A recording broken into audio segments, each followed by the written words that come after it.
sentences were congruent. Another concept you introduce us to in here is the whole notion of priming. That is, that what kind of is put in our head can, again, structure our behavior, our output. Yeah. Describe that in a little bit more detail and give us some examples. Well, these are they are spooky experiments that have been done in recent years, principally by a guy at New York University called John Bargh. He gives you a test to do, and it's a series of words, and you have to take these sets of words and make sentences out of them. Really simple. What you don't realize, unless you're really, really, really smart, is that all these lists of words are on a similar theme. So suppose the theme of all these sentences is old age. So there's words like Florida, shuffleboard, arthritis, you know. Then he measures how quickly you walk into the room when you come in to take the test, and he measures how quickly you walk out when you finish the test. And he finds that when you walk out, you walk substantially slower than when you walked in.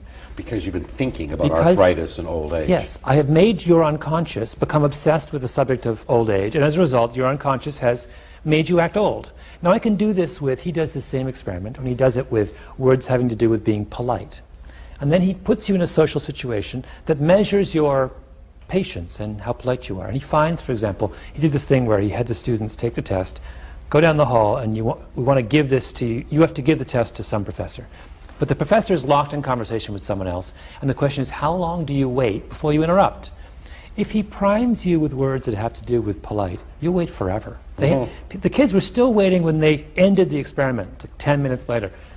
And if he primes you with words having to do with being rude, you'll interrupt immediately. Now, some may think, well, these are frivolous little exercises, but the scariest one for me was the one you talk about where African Americans, one control group was invited to state their race before they did an exam, and the other was not. The one that was primed to think of themselves as African Americans, as blacks, scored much lower. Way, way, way lower. Yeah. What is the implications of this for something as fundamental as education, for example? Well, they're enormous. I mean, what they say is that, I mean, this goes to the theme of the book. If the theme of the book is there is more going on below the surface of consciousness than we tend to realize, what this says is, look, when you give someone a test, we like to pretend that what we're measuring is the kind of conscious contents of their brain. We're measuring something inherent, right, about how smart they are. We're not.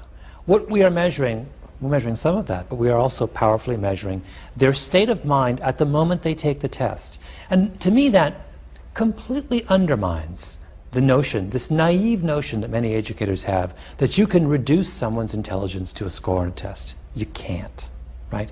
Unless you are absolutely sure that you have ironed out and removed all those sources of bias, we have to accept the fact that a test is a deeply flawed instrument. It is a guide to